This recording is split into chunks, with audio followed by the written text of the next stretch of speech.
কিরে মা, তুই এত দেরি করলি? স্কুল থেকে সবাই চলে গেছে, তুই যাস নাই? মন খারাপ করছিস, মাথা নিচু করে আছিস কেন? রেজাল্ট খারাপ হয়েছে? আগামীবার আরো ভালো হবে, লেখাপড়া করবি ভালো করে।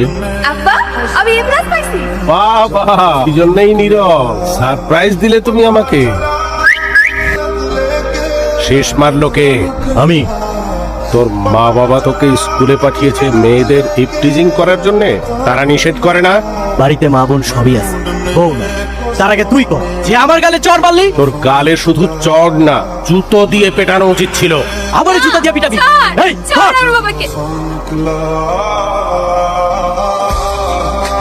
আমার বাপের গায়ে তুই হাত তুলছো? তোর এত বড় সাহস? আব্বা, আব্বা বাইরে হো। তুই আমার বাপের গায়ে হাত তুলছিস না? আব্বা,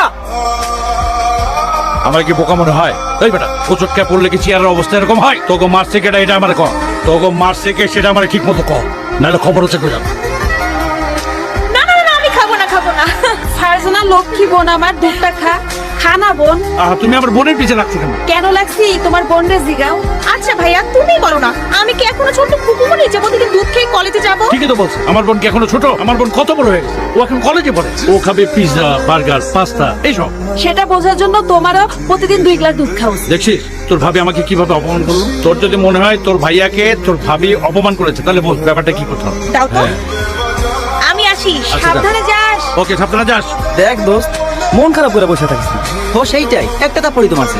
আরে বেটা, আমার বাপে যদি আমার 5টা থাপ্পড় দেয় তাও আমি মন খারাপ করি না। সেদিন তুই কি কইছিলি না যে তোর বাপের কাছে টাকা চেয়ে তোর বাপ শুধু তোরে ধমকায়? তোরা হুদাই গেঞ্জাম করতো। আরে আমি কি কইছি যে আমার বাপে আমার থাপ্পড় মারছে দেখে আমার মন খারাপ?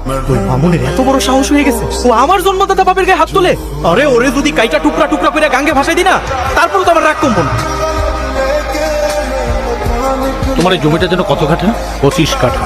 শোনো, এই 25 কাঠার উপর আমি একটা কারখানা বানাবো। তোমার এই জমির দাম তো 30 লাখ টাকা, আমি 5 লাখ টাকা বেশি দেবো, 35 লক্ষ টাকা দেবো। তুমি জমিটা আমার নামে লিখে দাও। 10 লক্ষ টাকা বেশি দিলেও আমি জমি বিক্রি করব। তোমার এত বড় সাহস, তুমি আমার মুখের উপর না করে দিচ্ছ। সাহস হয়েছে এই কারণে, এই জমির আশেপাশে যে জমিগুলো আছে, আপনি যদি কারখানা বানান সেই জমিটার ফসল হবে না, চরম ক্ষতি হবে এরা। অতএব আমি কোনো কারখানা হইতে দেব না এখানে। কার জমি নষ্ট হবে আর কার জমিতে ফসল হবে না, এটা নিয়ে তো তোমার মাথা কামানোর কোনো কথা না। অবশ্যই মাথা ঘামানোর কথা। আমার বাপে যে বিষয় নিয়ে মাথা না ঘামায়, সেসব বিষয় নিয়ে আবার আমি মাথা ঘামাই। আমার বাপে যে হতো কইছে এই জমি বিক্রি হইব না, সুতরাং এই জমির আশেপাশে আমি রনি কাউরে ভিড়তে দিব।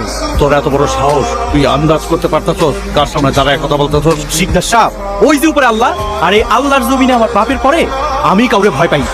আরে আপনি কি মনে করছেন আপনি এই জমিতে কারখানা বানাইবেন, গরিব কৃষক পেটের মধ্যে লাথি মারবেন, আর আমার বাপে আমরা সবাই পয়সা থাকতে তা হইতে দেব? কখনো না।